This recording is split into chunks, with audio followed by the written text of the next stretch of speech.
الحمد لله رب العالمين وبه نستعين على أمور الدنيا والدين وبعد السلام عليكم ورحمة الله تعالى وبركاته.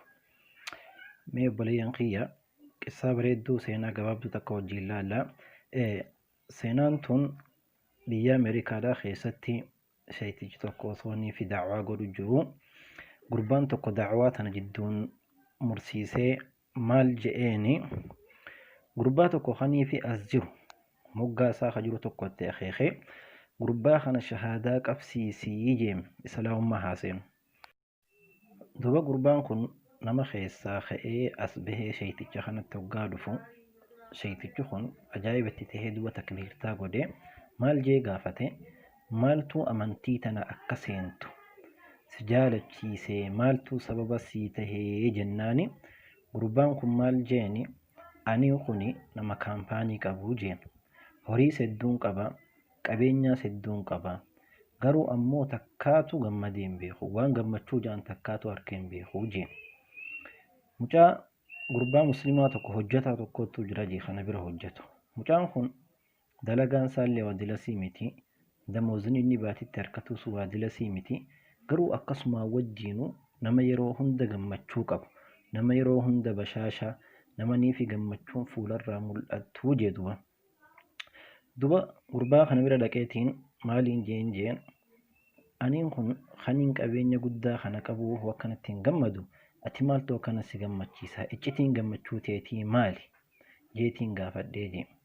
Duba gurbaan kun maal naan jee, ani muslimaa naan jee. Ani muslimaa, namni muslimaa hundi akkanumatti gammachuu yeroo hundarraa mul'atti naan jee.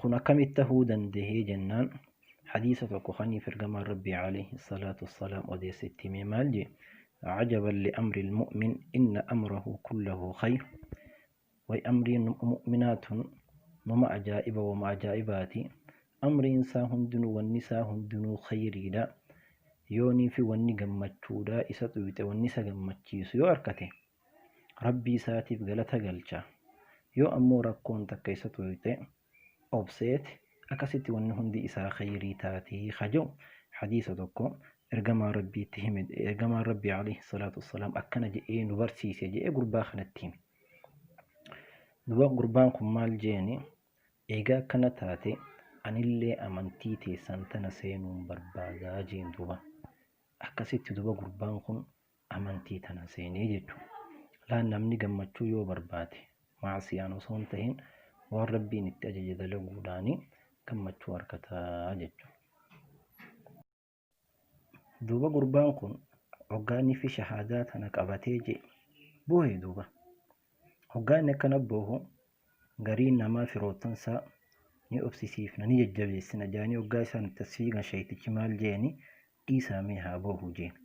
Hoggaanni boohee fixate shaytichi kun maal jee gaafate, maaliif akkana boochaa jennaani takkitti maan dura shahaadaa qabadhettiin gammachuun takkaan harkinna dhagahamtee saniifiin akkanatti booyee jee duuba.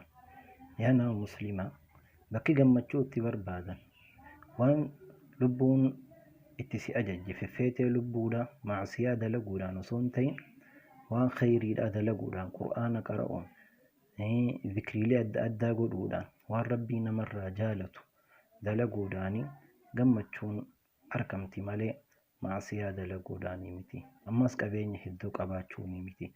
Ilmaan hedduu qabaachuudhaani miti. Nama meeqaan jira ha qabeenya hedduu qabu ha ammoo gammachuu hin qabne. Alhamdulillahi islaamummaan ummataa siidhaatti ni'maa guddoo wadii guddoo rabbiin subhaanahu wa ta'aalaa nuu kenne taniif ittiin gammaduu qabnu ta yeroo hunda fuula keenyarraa gammachuun sabaa siidhaatiin mul'achuu qabdu tahuudha qaba. Tanaafuu bakka macsiyaadhaa dalaynee waan fakkattu dalaynee gammachuu barbaaduun waan hin taane.